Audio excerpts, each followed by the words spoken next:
O vídeo de hoje será feito a dois, mas nós teremos somente uma vítima, que será Flores para Algernon. Será que é tudo isso mesmo que andaram falando?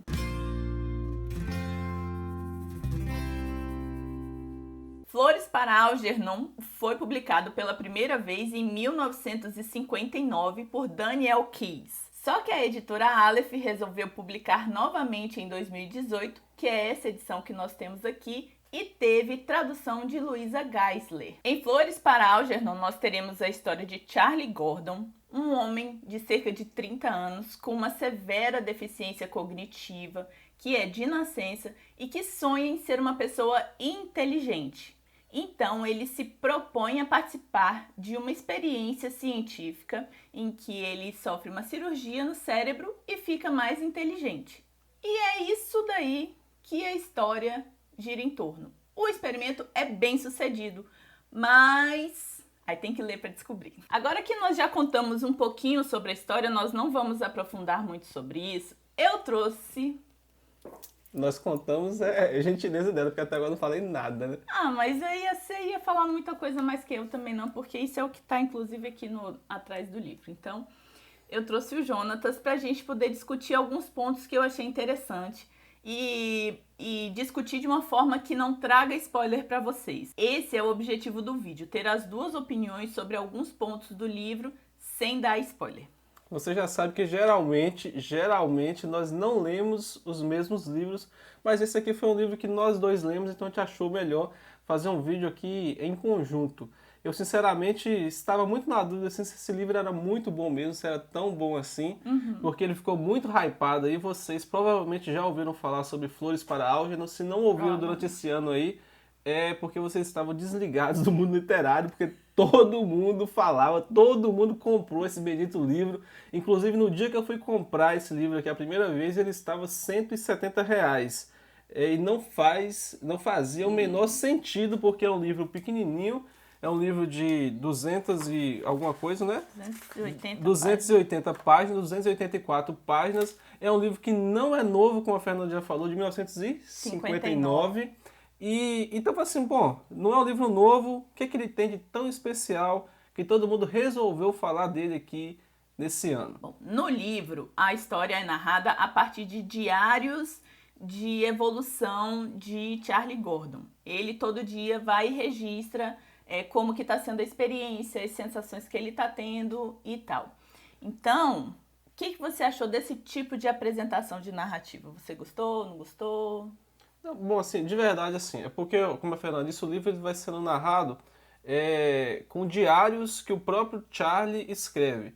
Como ele se submete ao experimento, então ele vai relatando as coisas que vão acontecendo. Faz parte do experimento, né? As coisas que vão acontecendo com ele, as mudanças que ele vai sentindo no seu nível cognitivo aí.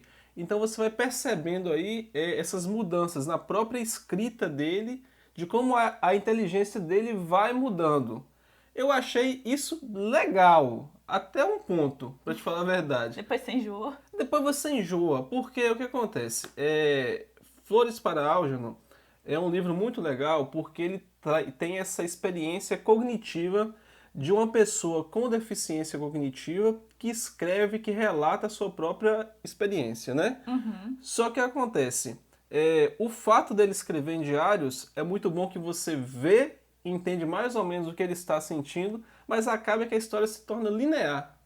Então, quando eu comecei o livro, eu passei assim, algumas páginas, assim, uns 20%, eu já sabia como ia acabar. Mentira! Eu já sabia como ia acabar, porque eu achei que era muito óbvio, porque ele vai fazer, o livro faz assim, né? Eu não vou te dar spoiler, mas o livro faz assim, ó. Depois que você ler, você vai entender.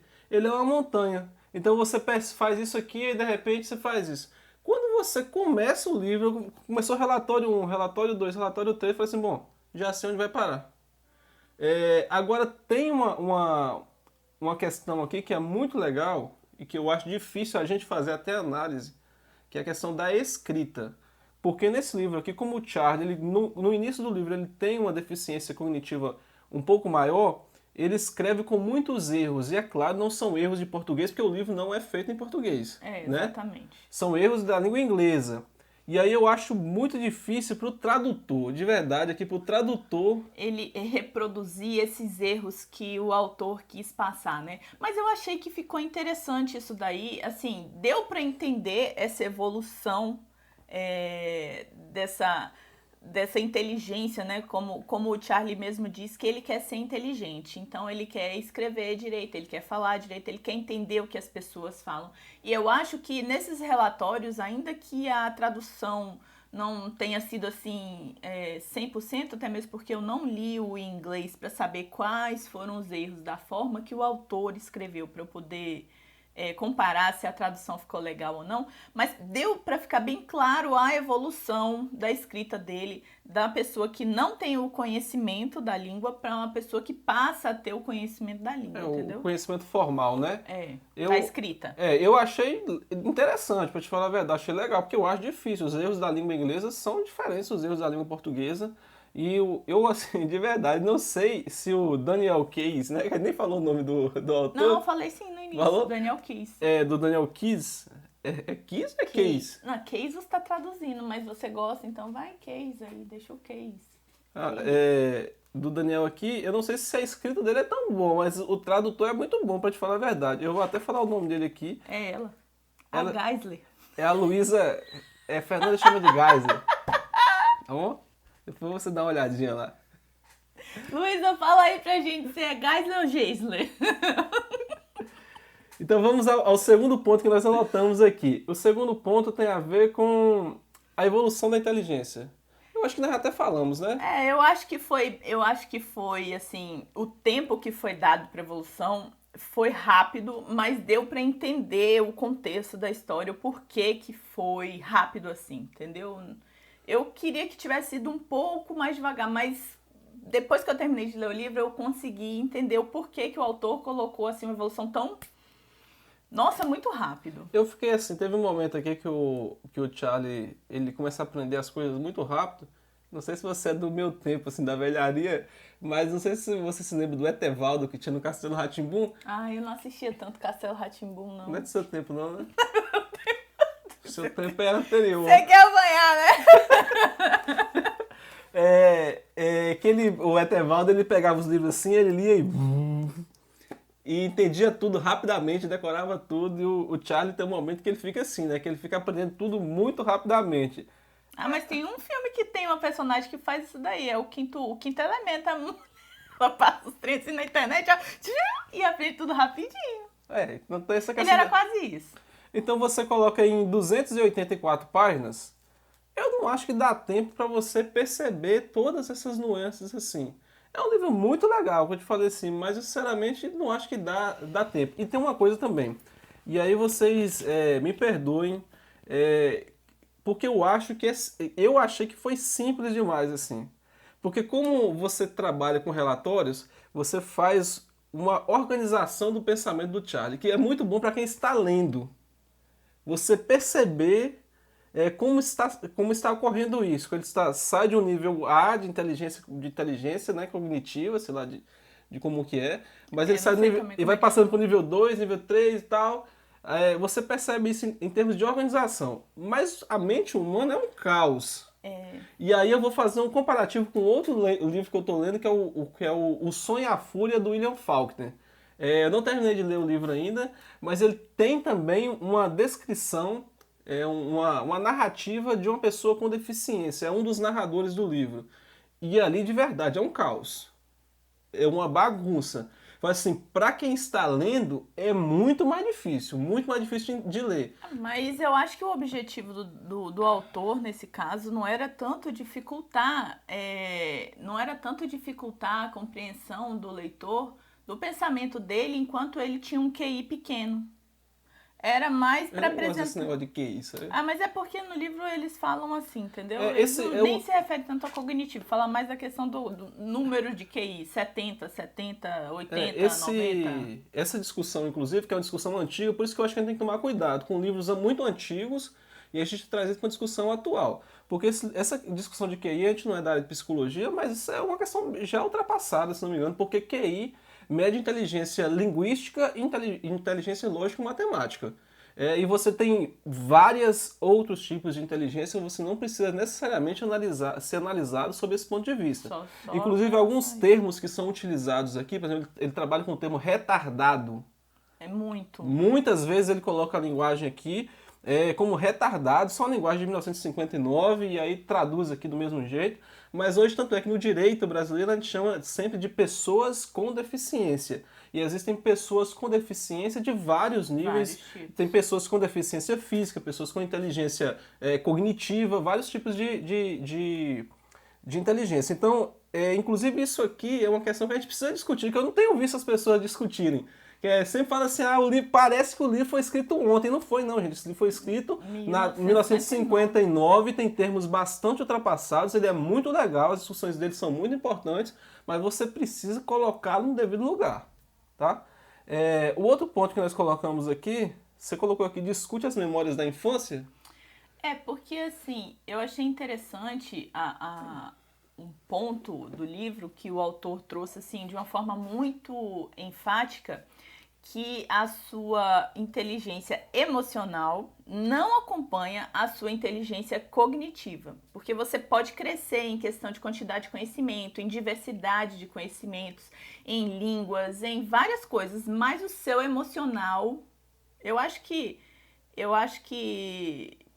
essa era a discussão que ele queria. Nem sempre acompanha, sabe? É até complicado a gente discutir isso, assim, pra não dar spoiler. Tem um barulhinho aí, foi o celular que gritou. Eu que esqueci dessa vez de botar no mute. Mas enfim, a questão aqui do livro é que realmente aí faz sentido, né? A pessoa, ela evolui intelectualmente muito rápido, mas emocionalmente ela não consegue acompanhar isso. E isso pode acontecer com pessoas, vamos dizer assim, pessoas normais, que não são pessoas comuns, que são gêniozinhos, né? Uhum. Crianças que se desenvolvem muito rapidamente, cognitivamente falando, que são os gênios da matemática, gênios da física, mas que emocionalmente não estão preparados para lidar com o mundo real. E, inclusive, a gente tem até naquele seriado, né, o Big Bang Theory, o Sheldon. O Sheldon é um exemplo, ele tem um cognitivo altíssimo, mas o emocional dele, o lado da interação social ali, ele não desenvolveu. Ele está em processo. Só que o Sheldon ele já tinha idade para ter inteligência emocional, né? É uma variação diferente. Aqui o Charles Gordon aqui, ele já tinha idade, mas ele tinha uma deficiência cognitiva, e aí ele começa a aumentar, né, a partir desse experimento, e aí aumenta rapidamente a inteligência cognitiva, mas a inteligência emocional não aumenta. E é uma discussão muito legal, uma discussão interessante. Olhando aqui na minha cola aqui, a pergunta que não quer calar. E agora? O livro te fez chorar? Porque a gente tem visto muita gente, porque eu chorei muito. E aí, te fez chorar? Não, eu já disse que eu não choro com livro. Assim, eu choro, eu já chorei, né, com livro. Não é que eu não chore, não. Eu me emociono também com o livro. Mas esse livro aqui, de verdade, ele não me emocionou porque, pra mim, não teve surpresa. Uhum. Então, de repente, se ele me pega de surpresa, se ele fosse um livro... É plot que diz, né? Vocês que são mais antenados... Se faz um plot, mas não necessariamente... O plot pode trazer essa sensação, né? Então, mas o plot assim, é a virada da história. Mas assim, então não teve surpresa. Quando o livro começou, eu sabia o que ele estava passando. É claro que você tem uma discussão aqui muito legal, que é você se perceber sofrendo bullying, né? São os gatilhos, né, que eles falam ali. Ou você se coloca no lugar do personagem ou da situação que o personagem narra. E realmente nesse livro tem muita situação. Mas eu que sou a manteiga derretida dessa relação aqui, não chorei. Eu não achei. Eu acho realmente que se você se colocar no lugar do Charlie, você pode chorar, você pode se emocionar. É um livro que tem esse potencial de emoção. E no meu caso, além de já não ter muito essa característica de me emocionar muito com o livro, não de chorar, né? Eu realmente achei que como a história é muito linear... Foi difícil. Então, como eu já sabia o que ia acontecer. De eu ficar imersa, assim, a ponto de me sentir tocada a chorar. Eu fiquei muito triste com muitas situações que ele narra aqui, muitas situações, quando as memórias começam a emergir e tal, mas não... mas não cheguei ao ponto de chorar, não. E já finalizando aqui, gostou do final? Eu gostei do final, eu acho que foi condizente com a história, eu acho que é previsível, ainda mais porque o próprio autor ele já vai dando as dicas, né, de como que vai terminar. E eu gostei do final. Agora sim, recomenda o livro? Eu recomendo. Eu acho que é um livro que toda pessoa precisa ter, porque ele entra meio que naquela área em que você precisa saber do que acontece às vezes com o outro para que você possa refletir sobre suas próprias posturas. Eu acho que foi essa mensagem que ficou para mim, entendeu? Porque acontecem situações, às vezes, que nós achamos normais, mas não paramos para refletir como que isso impacta no outro. E nesse livro aqui, realmente, ele tem uma sensibilidade para apresentar de uma forma para fazer a gente refletir. Então, eu recomendo, eu acho que todo mundo deve ter a experiência de ler. E achei muito legal a minha experiência. Eu também, de verdade, assim, eu gostei do livro. É um livro muito legal, eu faço essas críticas, assim, porque às vezes quando o livro está muito hypado, você não sabe de verdade se o livro é bom ou se é apenas uma estratégia de marketing, de publicidade. Então, de verdade, assim, eu não acho que o livro é tão bom quanto foi publicizado, mas ele é um livro muito bom mesmo. Então, principalmente se você tiver um relacionamento ou convivência com pessoas com deficiência cognitiva, é muito legal para que você tenha essa experiência, porque às vezes se colocar no lugar do outro a gente diz que faz isso, mas a verdade é que a gente não faz, e esse é um livro que te traz essa imersão, te dá essa possibilidade. Então se você quiser realmente se aventurar, é um livro muito legal para isso aqui, Flores para Algernon. E não se esqueça, se você gosta de literatura, aproveita para se inscrever no canal, no botão vermelho que aparece aqui embaixo para não perder nada do que vem por aí. Até a próxima! Tchau!